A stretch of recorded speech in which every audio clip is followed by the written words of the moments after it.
principales ideas de la filosofía. Filosofía de la mente. Podría decirse que es la característica que define quiénes somos. Es aquello en lo que pensamos cuando decimos soy. Muchos afirmamos que sin ella no desearíamos seguir viviendo. Y por cierto, nuestra existencia dejaría de tener sentido. Es lo que llamamos mente.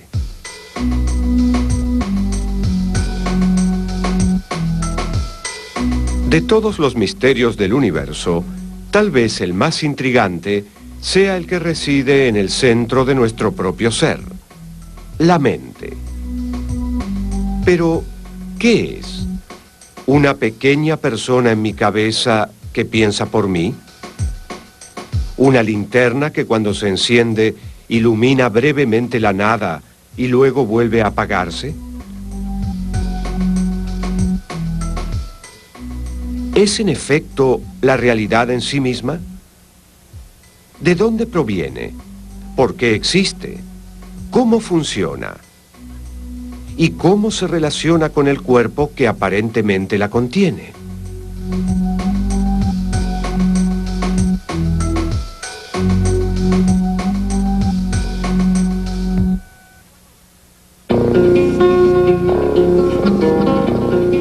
La filosofía de la mente es una rama de la filosofía que trata los problemas conceptuales que surgen al estudiar la mente.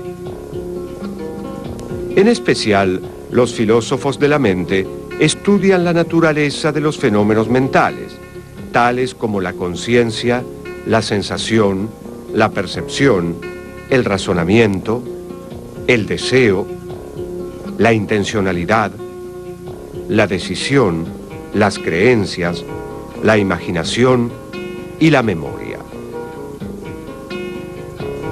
Exploran la relación que existe entre el mundo físico y el mundo mental, entre la mente y el cerebro, y temas relacionados como la voluntad libre, el determinismo y la causalidad mental. Buscan responder las preguntas básicas sobre la mente, comenzando por su naturaleza esencial.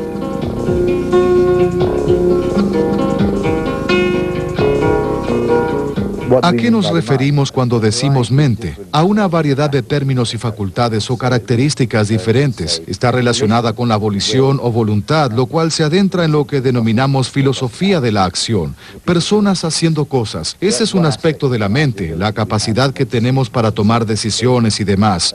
Ese aspecto de la filosofía de la mente tratará conceptos como la intención y el deseo, la decisión o la voluntad. Luego habrá una filosofía de la mente más abocada a la percepción, la recepción de las cosas de este mundo.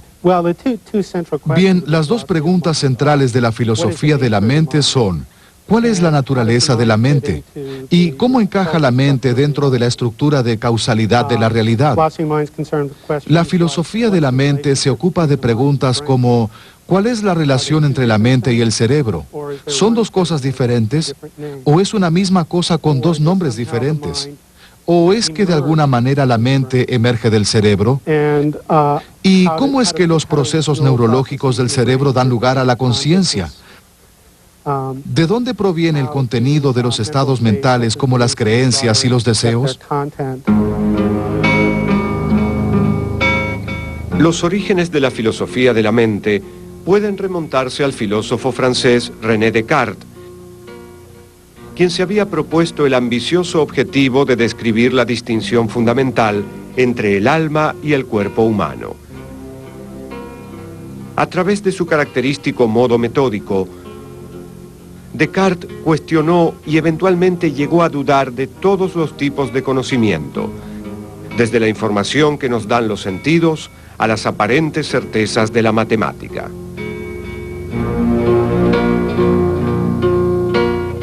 Llegó a preguntarse si era posible dudar de todo, incluso de su propia existencia. Finalmente, arribó a la conclusión de que había algo de lo que no se podía dudar. Cogito ergo sum, que en latín significa pienso, luego existo. Si bien no era posible conocer el mundo exterior con absoluta certeza, los contenidos de nuestra mente garantizaban nuestra existencia. Yo no soy esa reunión de miembros que se llama cuerpo humano. No soy un aire tenue y penetrante difundido por todos estos miembros. Pero, ¿qué soy, pues? Una cosa que piensa. ¿Qué es una cosa que piensa? Es una cosa que duda, que concibe, que afirma, que niega, que quiere, que no quiere, que también imagina y siente. La visión de Descartes sobre la mente o la persona, el ser humano, es que la persona está conformada por dos entidades, el cuerpo y la mente. Y según Descartes, la mente es algo radicalmente distinto al cuerpo. La mente es una sustancia no espacial e inmaterial. El cuerpo, una sustancia física tridimensional. Y según Descartes, se relacionan en la manera en que podemos conocernos. Conocemos sobre nuestra mente por una especie de observación interna de la mecánica de esta cosa. Al considerar el dualismo, se presenta una alternativa obvia. Si el dualismo dice que la mente y el cuerpo son dos cosas muy diferentes, entonces el monismo sostiene que en realidad es una sola cosa. Hoy en día, la forma predominante del monismo es el materialismo. Históricamente hay dos posiciones básicas sobre la relación entre la mente y el cerebro, el dualismo y el materialismo. El dualismo es la visión de Descartes. La mente es una entidad separada del cerebro, de una naturaleza muy diferente.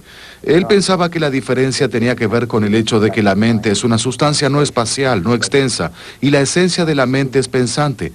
El cerebro es una sustancia física extensa, con lo cual se trata de dos cosas totalmente diferentes. Él tenía problemas para explicar cómo se relacionan entre sí, cómo interactúan. Esta visión se adapta muy bien a la perspectiva religiosa, ya que permite que la mente exista sin el cerebro, persistiendo así después de la muerte. Descartes era un dualista sustancialista, porque creía que había dos tipos diferentes de sustancias en el mundo: la extensa y la pensante. Para Descartes, yo puedo estar seguro de que pienso, y por lo tanto de la realidad de mi propia existencia. Pero, ¿cómo puedo llegar a conocer la realidad de las otras mentes? Esto es lo que se denominó el problema de las otras mentes. Llevada al extremo, la certeza de Descartes sobre su propia existencia y su escepticismo sobre el conocimiento del mundo exterior, podría llevarnos a la conclusión de que es imposible conocer algo acerca de las otras mentes, y que en realidad lo único que realmente existe soy yo y mis estados mentales. Esto es lo que se conoce como solipsismo. El solipsismo no es una alternativa atractiva, y los filósofos han buscado soluciones más satisfactorias para el problema de las otras mentes.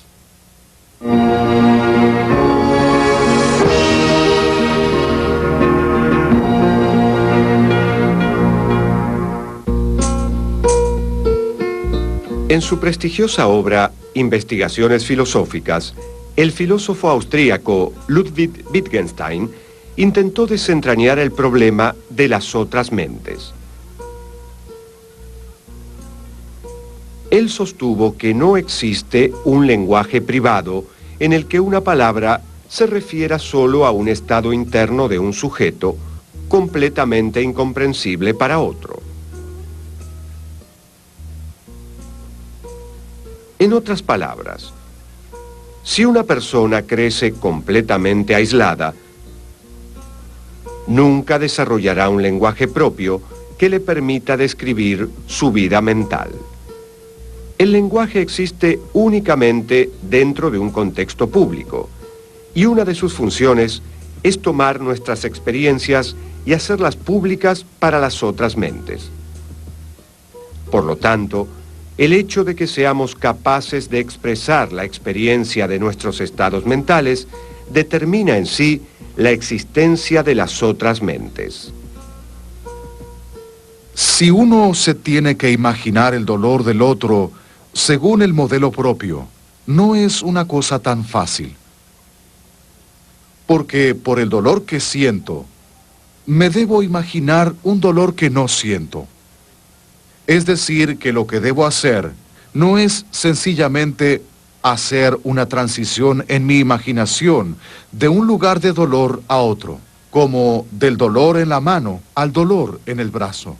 El sujeto del dolor es aquel que lo expresa. Una de sus observaciones más típicas es: ¿cuál es la diferencia entre que yo levante el brazo y que mi brazo se eleve como consecuencia de que alguien o un imán lo mueva hacia arriba? ¿Qué diferencia hay entre el hecho de que yo eleve mi brazo o que éste se eleve por sí solo? Bien, lo que ambos tienen en común es que el brazo se eleva. Lo que es diferente es la voluntad interna. Y luego habla de la idea cartesiana de que la persona está compuesta por la parte mental interna y la otra parte en la que el cuerpo se mueve hacia arriba. Pero lo interesante de este punto es que es muy difícil mantener un tipo de división radical cuando se ve un hecho como el brazo que se eleva, porque uno tiene el concepto de levantar el brazo, que es una acción que incluye algo mental. No existe ahora una división entre el cuerpo y la mente. De alguna manera ambos conforman una sola cosa. ¿Cómo interactúan la mente y el cuerpo? ¿De qué manera el impulso de mover mi mano hacia un lado y hacia el otro se traduce en el acto de saludar? ¿De qué manera una idea pasa a ser un invento? ¿Influyen sobre el mundo exterior los contenidos de mi mente? ¿O es pura ilusión? La pregunta tiene que ver con la causalidad. ¿De qué manera el pensamiento X puede causar la acción Y? El dualismo cartesiano afirma que hay dos órdenes de causalidad: el mental y el físico. Sin embargo, la ciencia moderna concibe al mundo como causalmente cerrado. Todo lo que sucede tiene solo una causa física.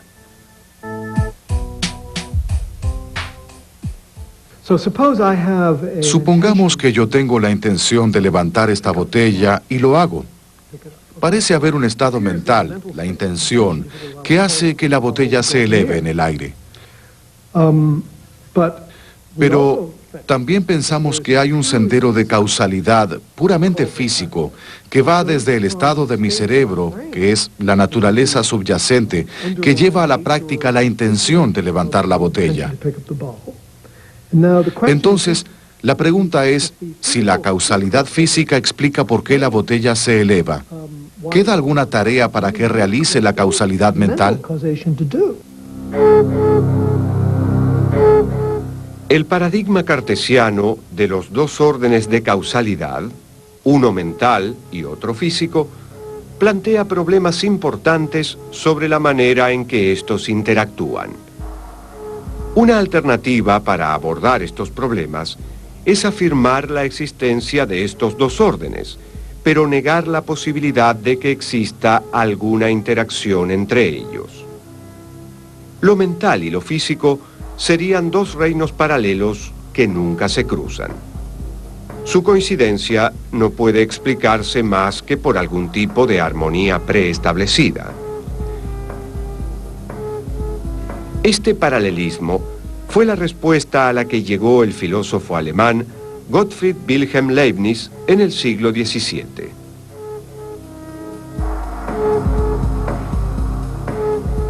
Leibniz consideraba que los comportamientos de lo mental y lo físico estaban perfectamente sincronizados, pero no se relacionaban entre sí causalmente, como si se tratara de dos relojes que dan exactamente la misma hora. A principios del siglo XX, el filósofo británico Charles Broad propuso un nuevo camino para abordar el problema de la causalidad mental. Broad encabezó el llamado epifenomenismo, según el cual todo estado físico tiene una causa física, pero algunos eventos físicos también tienen efectos mentales que no son, a su vez, causas. Lo mental puede ser efecto de una causa física, pero no viceversa. Los estados mentales, si bien son reales, son epifenoménicos, un resultado secundario como el zumbido de un motor en funcionamiento.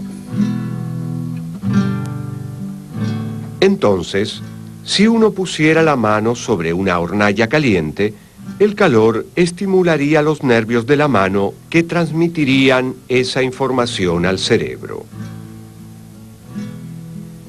Esta estimulación del cerebro es la causa tanto de la sensación de dolor como de la retracción de la mano del fuego. La sensación de dolor, por su parte, no causa nada, ya que si lo hiciera, violaría el principio de clausura del mundo físico. Otro intento por resolver las dificultades presentadas por el dualismo tradicional es el emergentismo, según el cual existen propiedades de sistemas complejos que no pueden explicarse a través de los componentes de la materia que conforma dichos sistemas. Estas propiedades emergen de los elementos constitutivos, pero no se reducen a ellos. Las propiedades emergentes no son previsibles, parecen no guardar relación alguna con la materia que les dio origen, pero no obstante, no podrían existir sin la materia. John Stuart Mill se remitió a la química para dar ejemplos dentro del emergentismo. En las reacciones químicas, los elementos se combinan para crear compuestos que se comportan de manera totalmente diferente a sus componentes originales. Este principio puede extenderse a la mente, la cual puede concebirse como un elemento que emerge del cerebro, pero no se reduce a este.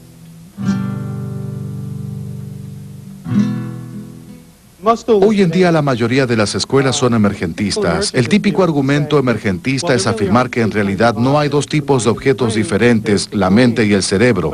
Está el cerebro, pero el cerebro tiene algunos estados fundamentales que emergen de estados neurocientíficos, pero que no son en sí estados neurocientíficos, a saber, estados de conciencia y otros tipos de estados mentales. Entonces la mente no es un tipo de objeto especial, sino que los estados mentales son un tipo de estado fundamental, no reducibles de ninguna manera a otro tipo de estados, y emergen de otros tipos de estados del cerebro, los estados neurocientíficos. Mientras el dualismo afirma que los fenómenos mentales son en cierto punto no físicos, el monismo sostiene que uno de los dos reinos, el mental o el físico, es real, mientras que el otro es ilusorio. George Berkeley, filósofo irlandés del siglo XVIII, era defensor de la extrema visión de que lo único que existe son nuestros estados mentales, afirmando que todas las demás cosas no existen en sí mismas, sino como parte de la existencia de las personas. Sostuvo la audaz idea de esse est percipi, ser es ser percibido.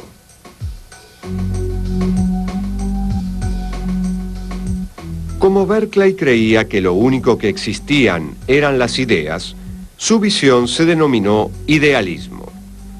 Berkeley estaba en lo cierto al anticipar que la mayoría de las personas discreparía con su filosofía. Cuando se le preguntó a Samuel Johnson cómo iba a refutar la teoría de Berkeley de que no es posible probar la existencia de nada, Johnson dio un pequeño puntapié a una piedra y dijo: así es como la refuto.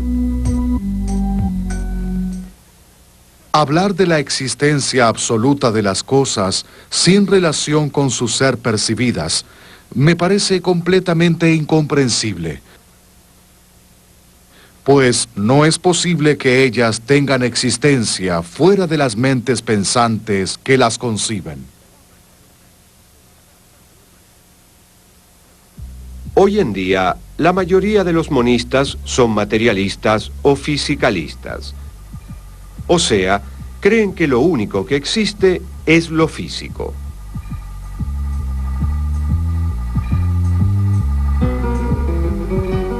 En general, por físico, se entiende todo lo que puede ser conocido a través de las ciencias naturales. Lo mental, de alguna manera, tiene que poder incluirse en este mundo físico.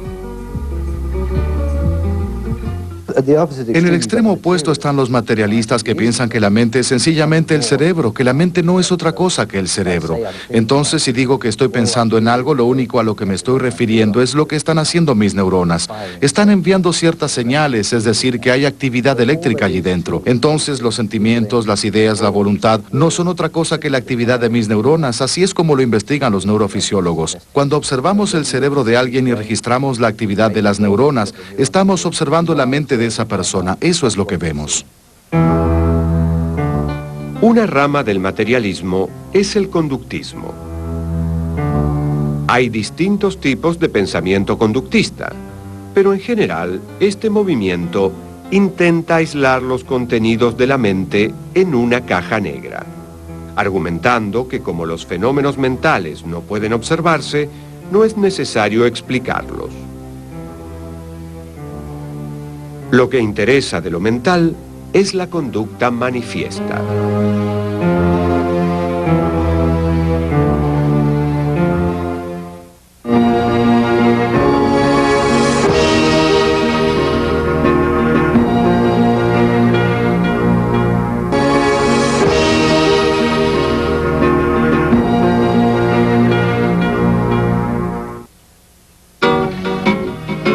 Rudolf Carnap, el filósofo austríaco positivista, adhirió a la teoría conductista, así como Gilbert Ryle, quien sostenía que los estados mentales no son más que una tendencia a hacer las cosas de una manera previsible.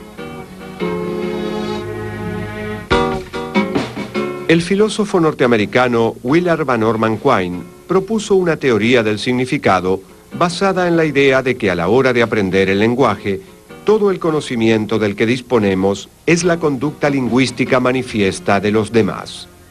Su visión, denominada conductismo lingüístico, fue fundamentalmente fisicalista.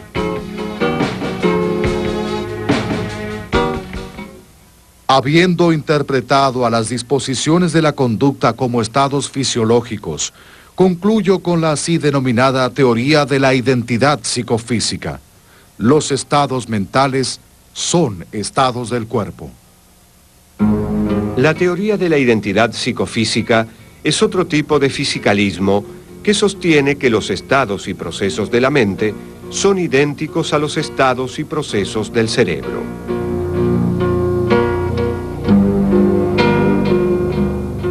La experiencia de ver volar a un pájaro en el cielo no está meramente relacionada con una actividad neurológica específica, sino que es tal actividad neurológica.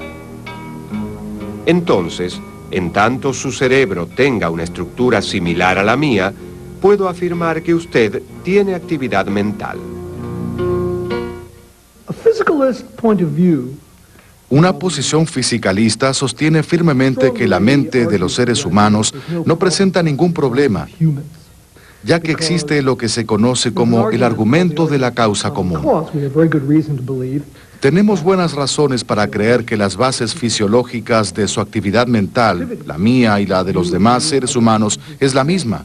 Entonces, estaríamos en condiciones de aceptar que los seres humanos somos conscientes más o menos de la misma manera, porque la base de nuestros estados mentales es la misma. pero no tenemos pista alguna de lo que sucede con los seres que no son humanos.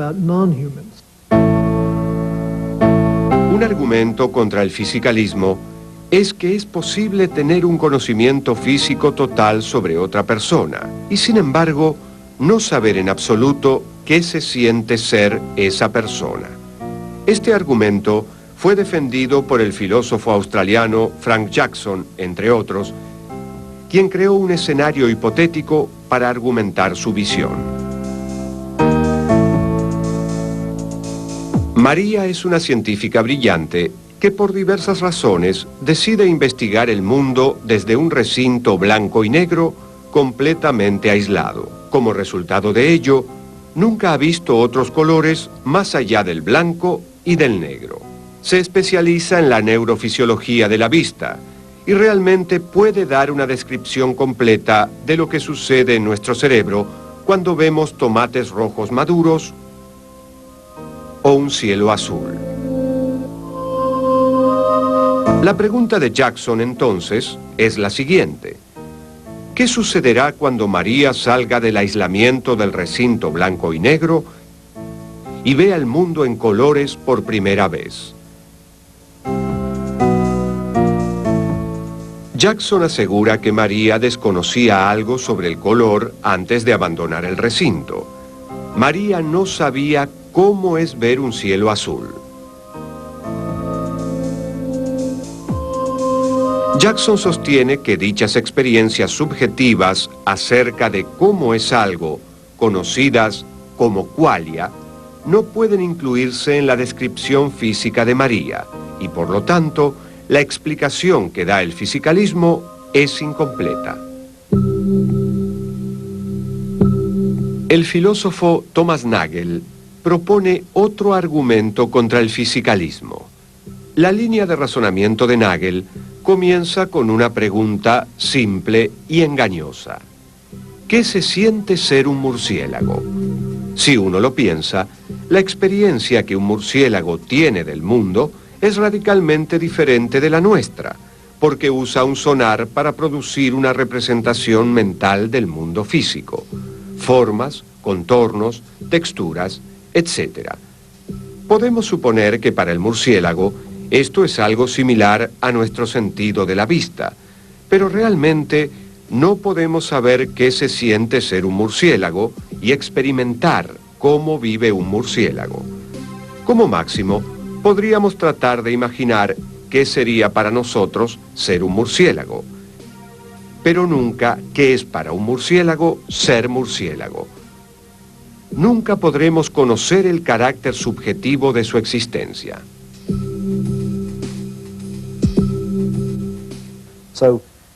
Entonces, así se explica qué es la conciencia para el murciélago. Y también existe qué se siente ser un ser humano o qué se siente ser un perro. Pero no existe nada parecido a qué se siente ser esta mesa, lo que significa que no hay conciencia allí, no hay una manera de ser, no hay sentimientos. Es muy difícil expresar este concepto con palabras. Los filósofos tienen un término técnico para identificarlo, qualia. Qualia significa, bueno, debo dar algunos ejemplos, por ejemplo, ver algo rojo, sentir un dolor, saborear el chocolate. Voy a volver sobre lo mismo y decir aspectos de la conciencia. No hay forma de abrir este círculo. Lo único que puedo hacer es intentar que el espectador comprenda a qué me estoy refiriendo. No hay definición para nada de esto. El concepto de qué se siente, en realidad, es una manera heurística de ver qué quiere decir alguien cuando afirma que es difícil conciliar la conciencia con la naturaleza física del mundo. Porque si no existe la noción de qué se siente ser algo físico y sí existe la noción de qué se siente ser yo y mi conciencia, entonces, ¿cómo es posible que mi conciencia sea algo físico cuando no existe el qué se siente ser algo físico? Una pregunta fundamental que toda posición materialista debe enfrentar es: si todo es físico y se comporta conforme a leyes físicas, entonces nuestras acciones ¿no estarían previamente determinadas?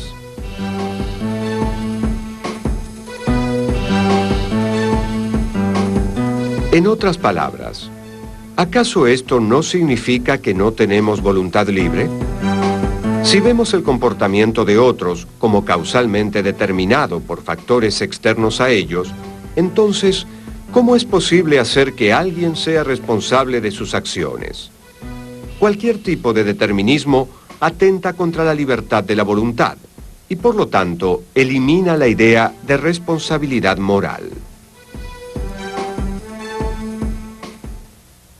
Ninguna teoría que deje la conciencia de lado puede pretender ser una teoría de la mente, y no es posible hacer un análisis de la conciencia en términos no mentales. Consecuentemente, ninguna reducción materialista de lo mental puede tener éxito. Este problema promovió la formulación de teorías materialistas que incluyeran la voluntad libre. Donald Davidson, filósofo norteamericano del siglo XX, propuso lo que denominó monismo anómalo, que sostenía que lo mental no se reduce a lo físico, pero que la diferencia entre ambos no es más que una diferencia de descripciones.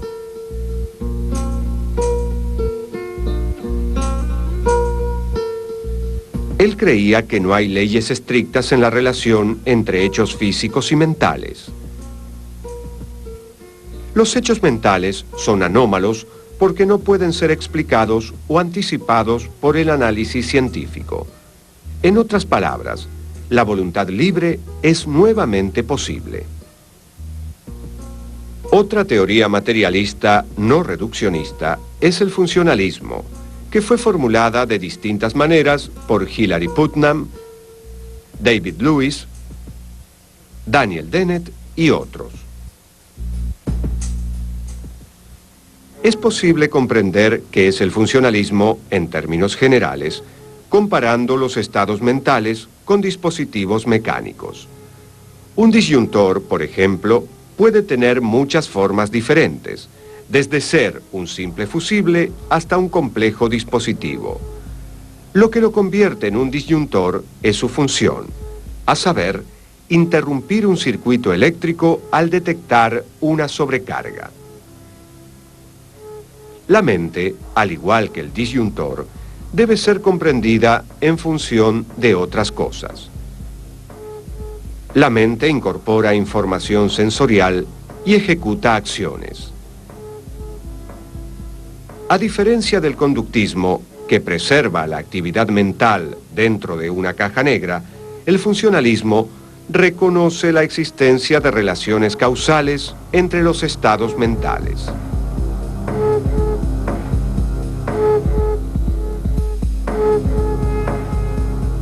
La idea del funcionalismo surgió de lo que se conoce como metáfora computacional, que sostiene que la mente es como un programa o software que corre sobre el hardware, que es nuestro cerebro.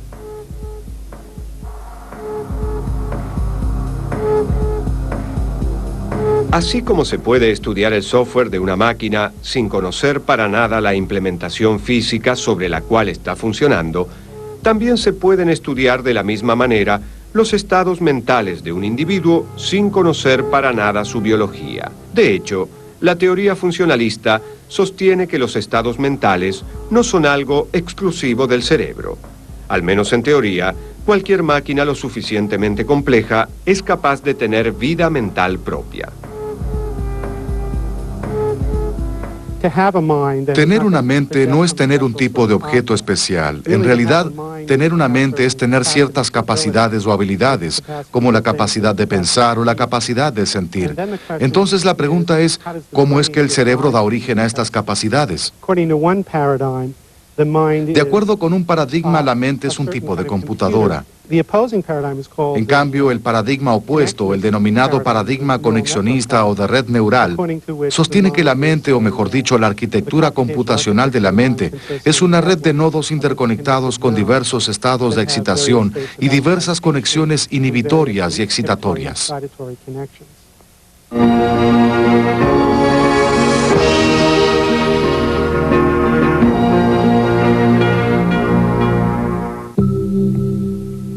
Una de las primeras ramas del funcionalismo fue el funcionalismo de la máquina de Turing. Una máquina de Turing es la representación abstracta del funcionamiento de una computadora. Recibió su nombre en reconocimiento del matemático y lógico inglés Alan Turing, que sostenía que el comportamiento humano puede ser entendido como el funcionamiento de una computadora. Si pensar parece ser en términos generales la manipulación de símbolos, tal vez seamos máquinas de Turing, tal vez seamos computadoras. Entonces es posible que la manera de entender nuestra mente sea pensarla en función de un programa de computación. Si me dieran un problema para resolver de aritmética elemental o de filosofía, cualquier tipo de problema, mi mente atravesará una serie de pasos computacionales que en principio podrían estar programados en una computadora, y entonces tendríamos una teoría completa sobre cómo funciona nuestra mente cuando resuelve problemas. Si teóricamente es posible crear una máquina que piense, la pregunta que surge entonces es, ¿cómo sabemos si lo hemos logrado? ¿Cómo podemos comprobar que esta computadora superinteligente alcanzó el estado de conciencia? Descartes había sostenido que la clave fundamental para detectar la presencia del pensamiento real es la capacidad para responder preguntas. Pues se puede concebir que una máquina esté hecha de tal manera que profiera palabras, pero no que ordene las palabras de diversos modos para responder según el sentido de cuanto en su presencia se diga, como pueden hacer aún los más estúpidos de los hombres. Para determinar si una máquina es consciente o no, Turing propuso una prueba sencilla. La idea del test de Turing es que hay una máquina en una habitación, una persona en otra habitación y una segunda persona, un juez, en una tercera habitación. El juez se comunica tanto con la máquina como con la persona a través de un teletipo, como decía él, o digamos de una computadora. Entonces, en lugar de preguntarnos si la máquina puede pensar, deberíamos preguntarnos si el juez puede diferenciar entre la máquina y la persona. Este es el test de Turing. Resulta claro que las máquinas poseen estados representacionales. Son capaces de acumular datos e incluso pueden incorporarlos autónomamente, como en el caso de los robots equipados con sensores capaces de procesar esa información y actuar en consecuencia. Pero, ¿es ello suficiente para conformar el pensamiento? Si bien los defensores del funcionalismo dirían sí, el filósofo norteamericano John Searle respondería con un rotundo no. Para argumentar su posición, elaboró el experimento de la habitación china. Supongamos que hemos creado una computadora que se comporta como si comprendiera el idioma chino. Es decir, recibe los símbolos chinos y da respuestas coherentes. De hecho, esta computadora funciona de manera tan convincente que pasa el test de Turing sin problema alguno. En otras palabras, parece comprender el idioma chino. Ahora imaginemos que colocamos una persona de habla inglesa dentro de la computadora, en una pequeña habitación donde recibe los símbolos chinos a través de una ranura en la puerta. Toma estos símbolos, los compara con una gran tabla de consulta, que es lo que la computadora hace esencialmente, y luego responde utilizando los símbolos indicados en la tabla. Searle argumenta que esta persona no podría comprender en absoluto lo que está diciendo. Solamente estaría manipulando símbolos sin entender su significado. Searle apunta que es posible manipular el lenguaje de acuerdo con sus características puramente sintácticas, fonológicas u ortográficas, sin entender el significado de lo que se está diciendo. Él considera que las computadoras hacen solamente eso, que lo que las computadoras hacen es esencialmente diferente a lo que hace la mente humana. Y la conversación continúa. Para cada teoría hay un contraejemplo, y en todo sistema hay una premisa que genera controversia. Hoy en día, los filósofos se esfuerzan por responder muchas de las mismas preguntas sobre los fenómenos mentales que habían intrigado a Descartes. Si bien pudo aprenderse mucho sobre la mente, todavía falta mucho por hacer.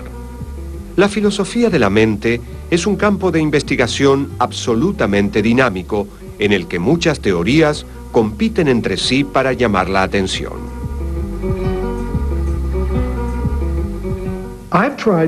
He intentado aportar mejoras conceptuales en lo que respecta a la conciencia. En mi opinión, el concepto que tenemos de conciencia se divide en 3 o 4 conceptos diferentes. Y al menos en la etapa inicial de la investigación, debemos procurar distinguirlos entre sí. Existe la conciencia fenomenológica, que es el qué se siente de la experiencia, qué se siente al experimentar sensaciones, la blancura del blanco, la sensación de dolor, que hace que el chocolate sea tan delicioso para usted. Entonces, un tipo de conciencia es la conciencia fenomenológica. Luego existen tipos cognitivos de conciencia como la conciencia reflexiva, el tipo de conciencia que implica que la mente reflexione sobre un estado de la experiencia.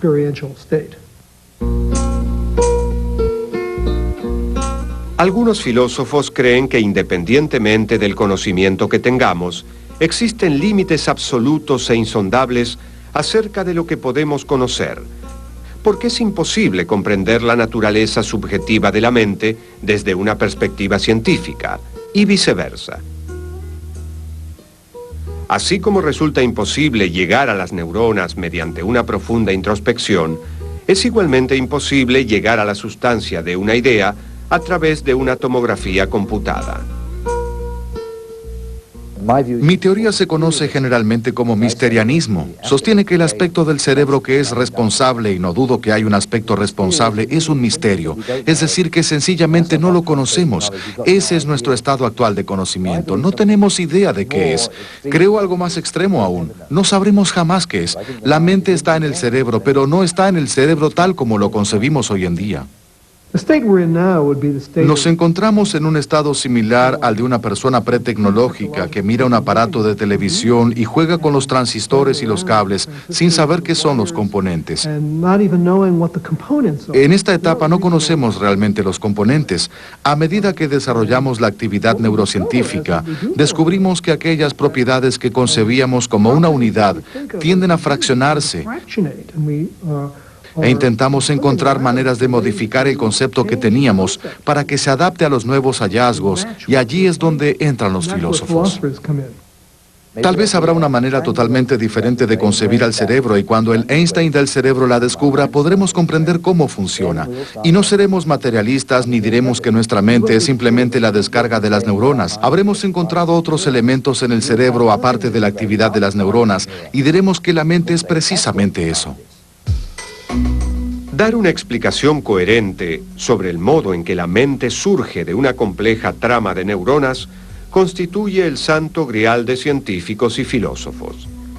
La filosofía de la mente refleja el interior de la persona como si fuera un espejo, posibilitando que las propiedades de la razón, el análisis y la intuición que caracterizan a nuestra actividad mental se vuelvan sobre sí mismas mediante el proceso de introspección sistemática.